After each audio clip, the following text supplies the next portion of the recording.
It's Clark and Perry on the case. Da-na-na-na. Clark and Perry do what it takes. Da-na-na-na. Clark and Perry investigate. The activities and interests of local artists in the Windy City's finest throughout both Lethbridge and Medicine Hat, Alberta. Available on TELUS, Optic TV, On Demand, VidFlex, YouTube, and more for limited time only. Terms and conditions apply. Da-na-na-na. What brings you joy? Oh, goodness. I know. All of the above. Yeah. Definitely, again, seeing others succeed, especially my students, that makes me really happy. My experiences with people I love, my dog, animals, bad jokes, good books, thunderstorms. There's a lot of things. Yeah, but again, very broad question. Yes. So no, that's awesome. Yes, coffee. I should have started with coffee. I love coffee. How much coffee do you have a day? I generally only have one. Okay. But I do really love a nighttime espresso. Like, I love a bedtime espresso. Nice. So yeah, I don't know, but awesome. It works. Cool. What is the best piece of advice you've ever been given? Ooh, I think it's kind of a two-parter. So I think the very first advice that, again, feels like it's very closely linked to the studio, is the idea of just breathing. Like, when you are struggling, when you need a moment, just like nice, good couple deep breaths can really just like calm the body down. I think back to when I was TAing in university. I had to TA for an intro bio class for 300 students. Wow. And I was very introverted, so that scared the pants off of me. But I walked into the lecture hall and just took 3 really solid breaths. In fact, I even made all the students in the lecture hall do them with me.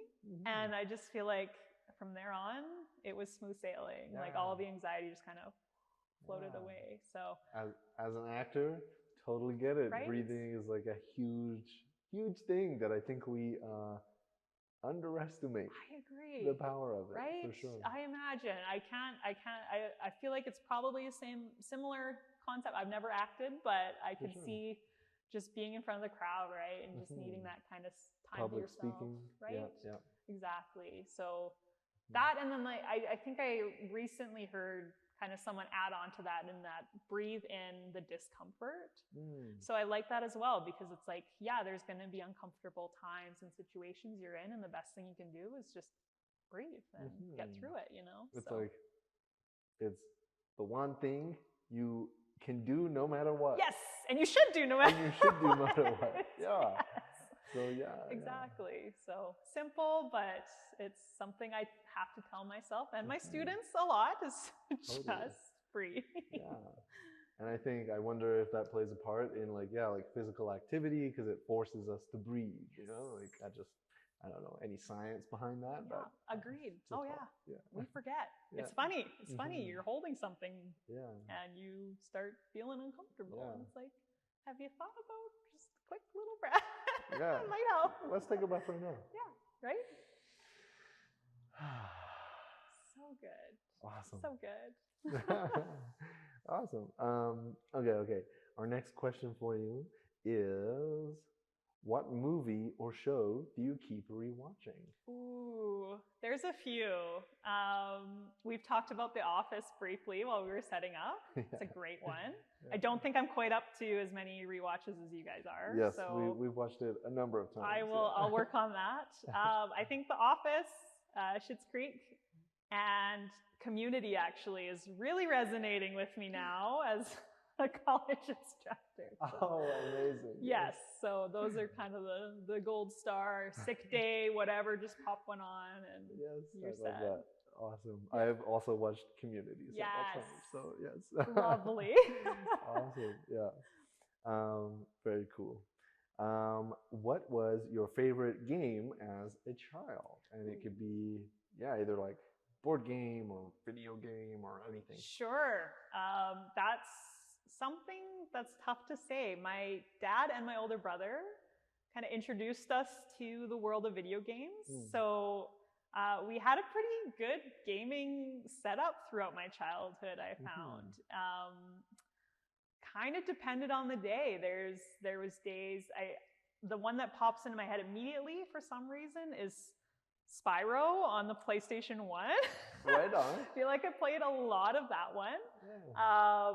But yeah, you name it, we played it, I think. Like there was a lot of Pokemon in our house, a lot of Game Boys on the road trips. So kind of kept my brother and I quiet. Yeah, so yeah. well I done, played parents. a lot of Pokemon. For Yes. Sure. Yes. Yeah. Yeah. So I think, yeah, it totally depends on the day, I think. It just... Do you play any of those games still? We do, yeah. Awesome. So we have a Switch. Nice. My husband's currently playing through the new Zelda. Oh, yes. Which, lovely. But yeah, we bought, what was the recent one? I can't think of it. The new Pokemon game. Loved it. It was great. It was also set to mimic Spain, which is where we're going this summer. Awesome. So there we go. it was great little it was meant to be. intro. Yeah. Super good. That's awesome. Totally. Nice. Which book or movie impacted you most growing up? Ooh. Weirdly enough, the book I really clung to as, I don't remember how old I was when I started reading it, was Life of Pi. I picked it up because there was animals in it, but then it kind of goes through this whole like spiritual journey for this kid, and it was just something really interesting for me to read. Movies, again, we were pretty geeky household. A lot of Star Wars, a lot of Lord of the Rings. Anything in that world, those worlds, I really enjoyed. So yeah. The Life of Pi. Did they make that into a movie? Do I have that right? They did. Okay, yes. Okay. Did you see the movie? I did. It was okay. Okay. That's I feel like I'm not a good film critic. No, that's good.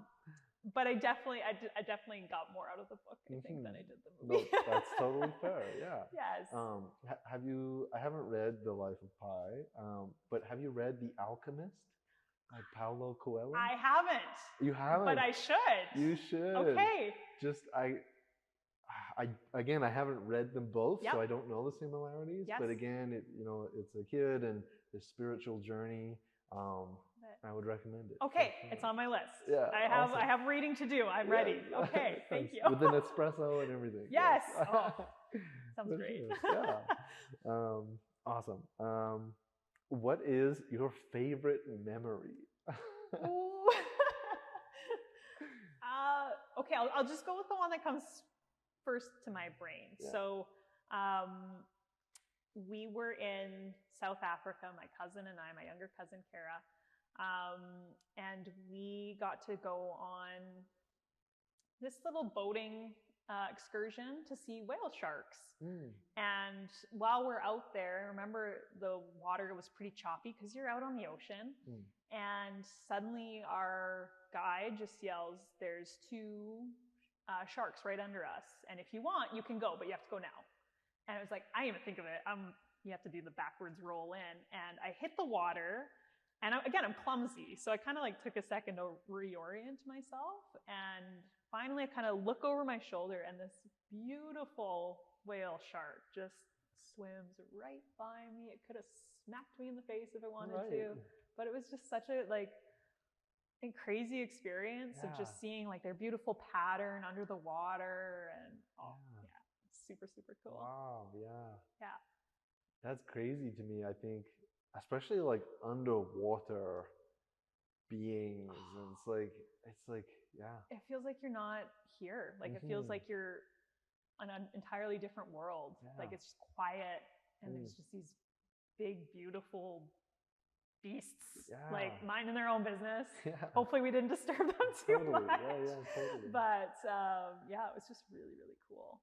And definitely plays on repeat in my mind.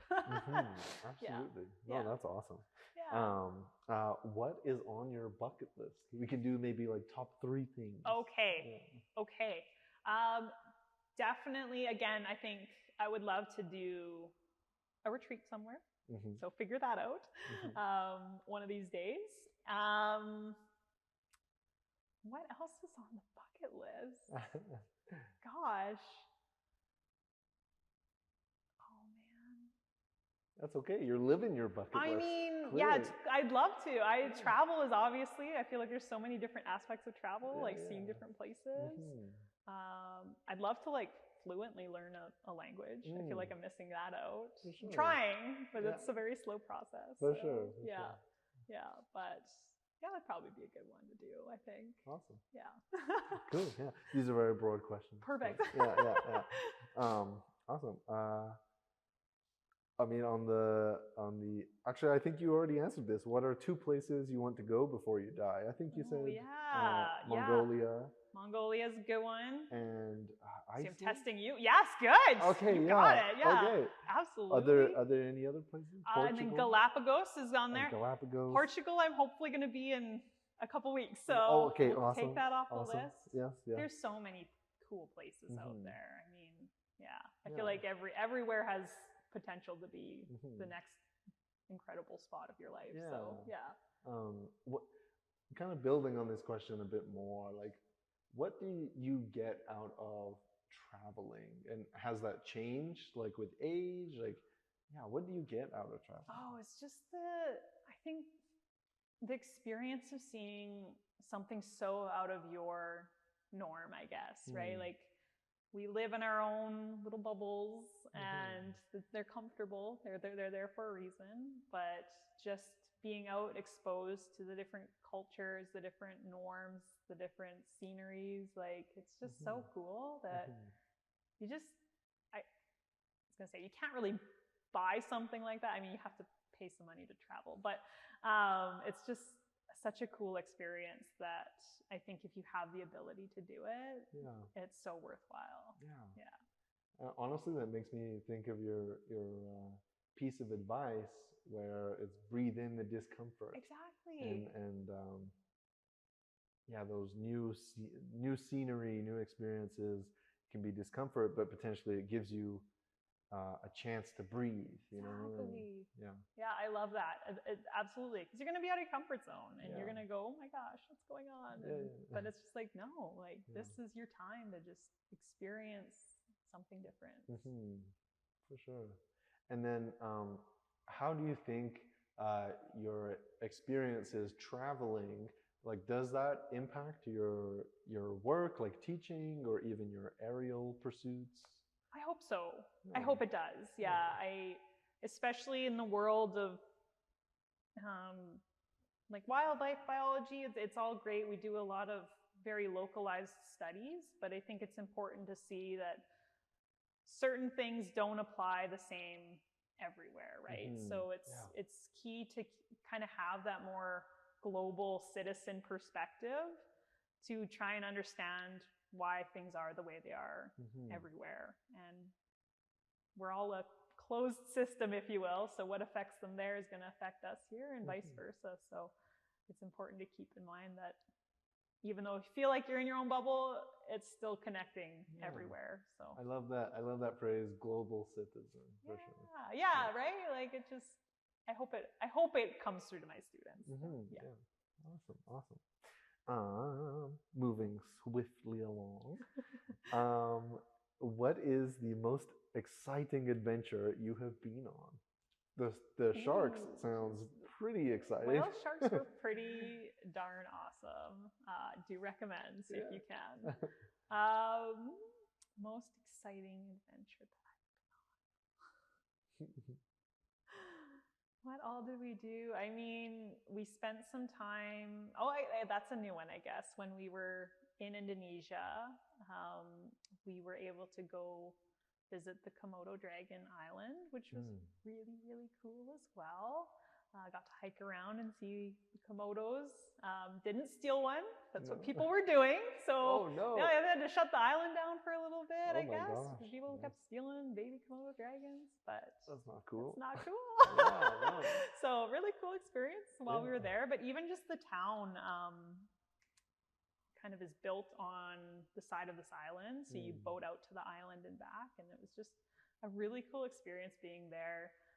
We got to go with my husband's brother and his now wife, and it was just kind of a fun experience seeing the different parts of the world with them as well. And yeah, totally. Yeah, that's awesome. And yeah, it sounds like a lot of the experiences are from traveling. Like, is there anything like here in Medicine Hat or in Alberta or Canada that comes to mind? Absolutely. I mean, that's the thing. I think we often pick these really obvious options. There's really cool stuff here as well. Yeah. Absolutely. Depending on what you're interested in, I think a lot of the work I've done, I feel so lucky to do the work I do. I work with a lot of species at risk, and every day that you get to go out and see these critters that are pretty rare in their habitat and helping conserve them, that's like really, it's not really an adventure, I guess, but it is a really cool aspect of my life. So that's really special. But yeah, just getting out and experiencing things is also really, really cool. So I think there's something really interesting in there about I think your work can definitely be an adventure, you know. And, perfect. Yeah. Yeah, no, and like there's something in do you feel like you get to know the environment, like even like the geography of where you live, and does that give you a greater sense of like where you live? For sure. Yeah. Absolutely. I think the thing that I thought too leaving school was that it would be so out in the middle of nowhere, nature, away from people, but a lot of the jobs I've done have been very close-knit with a lot of really incredible people. So a lot of agricultural producers that I hadn't really had that experience working or being around, and just seeing their points of view, all the expertise they have, like it's a really cool experience seeing, even though we're neighbors, just the different perspectives and views on things, and seeing how you can kind of come together for common good. And I think that was also really, really cool. Yeah. Awesome. Cool.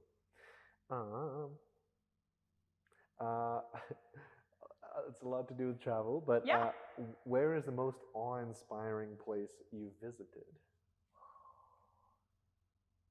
Oh, goodness. I think... If you had to pick. Yes. Yeah. Again, I think what comes to mind while we were in Indonesia, again, my husband's, I guess my sister-in-law, that's the way to say that now. She's a wonderful planner. She planned this little island hike the one day. And myself and my husband, like, I want to be a hiker. But I struggle with it, you know, the cardio, it's a lot. But we did this hike up to the top of this little island, and you get this total 360-degree view of just ocean and islands around you. And it was such a beautiful day, and my husband and I were the only ones at the very, very peak, and it was just so cool. It felt like you're on the top of the world. Right. But so yeah, I was very awe-inspired at that point. Very, very cool. Yeah. Yeah, didn't want to leave. Yeah. After putting in so much work. Right? Exactly. It's like, well, if we're going to hike this, it better be worth it. And it was absolutely. That's awesome.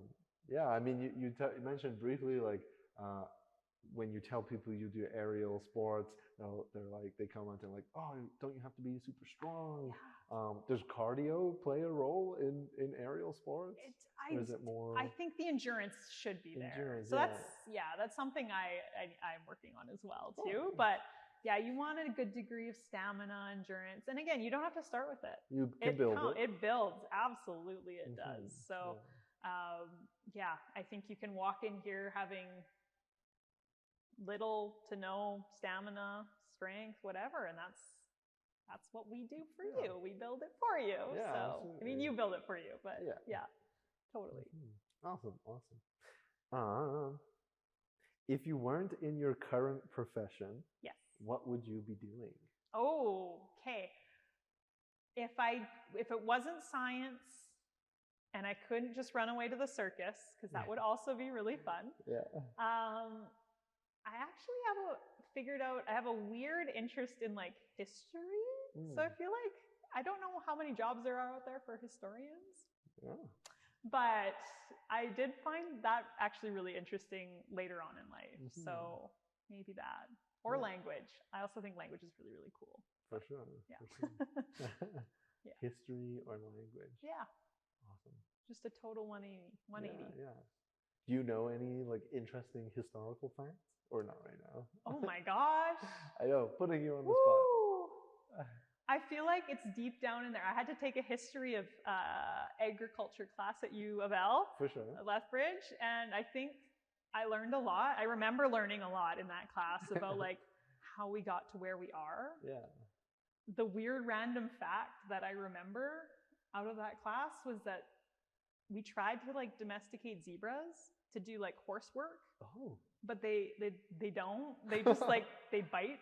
They cause a lot of injury to humans. So they just like you can breed them, you can make zonkies and stuff like that. Straight up zebras. A zonkie? A zonkie. A zebra donkey. Yeah. Oh my Yeah. God. That's incredible. I know. Oh my gosh. But yeah. Otherwise, Interesting. yeah. Okay. I'm sure there's a lot of natural history junk stuffed up there, but I feel like that's another time. Yeah, absolutely. That's awesome. Zonky. I love Zonky, that. yes. That's so cool. Okay. Next question for you is, what do you find most challenging in life right now? I think balancing the different things, right? So I would love to be on my silks every single day. But if you do that, you tend to increase your risk of injury. So it's trying to be going through it in a way that makes sense with your priorities, because there's a lot of different things you got to do in a day, and it's tricky knowing how you should orient them or where you should spend more time or less time. Probably is more the case. I get hyper focused on things, and then I don't eat, and then it's like 9 p.m. at night, and it's like, I'll have my espresso now. On an empty stomach. Right? So, yeah, probably balance. Balance, yeah. right, yeah. And you mentioned your sister-in-law is like a great planner. Do you find that like you plan things, trying to find balance? Do you plan or? Or not at all? Yeah, I definitely try. And I think that's where that hyper focus happens too, where I'll get really like zoned in on one thing. You're really excited about that. And it's like, did you remember to do that? I was like, oh, what? Let's look at that now, maybe. So I think I like to think I'm quite organized, but I'm sure there's always things that slip through the cracks. So. Always, yeah, for sure. Right on. Our next question here, let me just double check. What is something that not many people know about you? Ooh, I think it depends what field of person I'm talking to. This is normally my go-to one that I like to hang upside down and look at birds. Right. Not at the same time. Not at the same time. I mean, there's an it could happen. I feel like my neighbors wouldn't appreciate it. But outside of those things, and the fact that I do really like a lot of video games, I think that's another one. Maybe the fact that, again, I'm very klutzy, like very clumsy. I will find a way to bang my elbow on something or my toe or...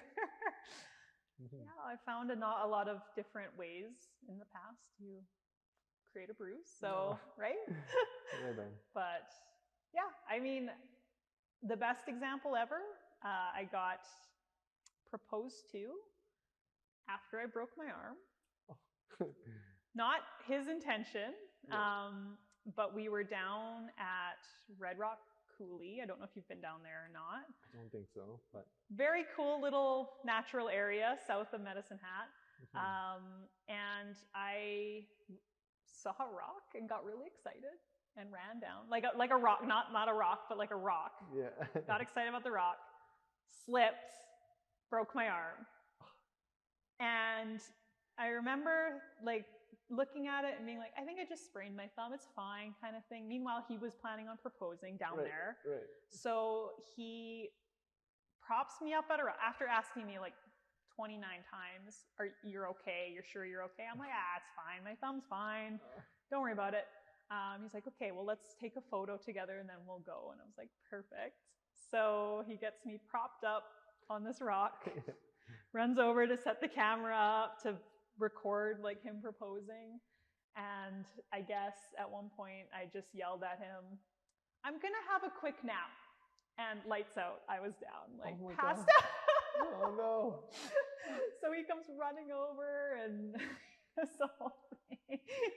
But yeah, I apparently had broken my arm, and we went to the hospital. It was the middle of COVID, which was actually, in our own selfish way, the best time to go to the hospital, because I was x-rayed, casted, and out of there in like 40 minutes. Wow, there you go. There you go. But yeah, so again, some people don't know. I'm an absolute incredible klutz, especially when cool rocks are involved. For sure. Fair enough. Awesome. Okay. Just a few more questions here. Sure. Where did your artistic story begin? Great question. I have nothing but, I don't even know how to say this. I'm not artistic, I don't think. Right. I don't think I am. And I really appreciate people that are, because I feel like I don't have that. Like my mom is very artistic, and I've always admired what she can do. What does she do? Like she, I think, was trained as a painter. So she did more like commercial painting, but everything, she always just had a good sense of it. And they're both singers. Like they're very like, very artsy. Awesome. I just feel like I missed that gene when that was being handed out, I guess. Fair enough. So again, I really admire it, but I still struggle seeing that with myself, I guess. I show up here more so to just have fun and get stronger. And I've just started dipping my toes into the random performance here and there. And I do really like that. So I guess I'd say it's a very recent discovery. For sure. Yeah. I guess there's a question in there about, is there a big difference for you personally between like teaching and performing? That's a good question. Definitely. So I think there is an element of performance, because I think like I try and get my students very involved in class, more like obviously they're involved because they're taking the class, but like to see more than what we're just doing, to see what's working, what muscles are happening, what your legs are doing, what your toes are doing, like all those kind of things. And that involvement, I think, is what kind of elevates more of the performance, I guess. I guess any instruction could be some degree of performing, but for sure. Yeah, I guess so. Right on. Yeah. For sure. And then you may have touched on this briefly, but like, what was your first exposure to aerials? Awesome. Yeah. So actually, I have to shout out a friend, Keisha. She was someone I actually went to elementary school, high school with. She was one of the first people I knew that started taking the classes here. So Danielle's another instructor who brought silks to Medicine Hat. We love her for that. But Keisha was one of her earliest students, I think. And then I saw Keisha posting her trying this, and I thought, well, I've never been athletic. I've never been good at sports. I need something to keep me active. And I thought this would be kind of fun. I saw the poll originally and thought that could be interesting. But then as soon as I saw Keisha doing silks and hoops, I was like, that seems more my alley. So yeah, definitely have to thank her for that. For sure. Thank them both, I guess, for that. Yeah, totally. Awesome. And I think my last question for you would be, what are your top 3 tips on getting into either aerial sports as a whole, or silk specifically, or hoops, anything? Perfect. I think definitely be kind to yourself.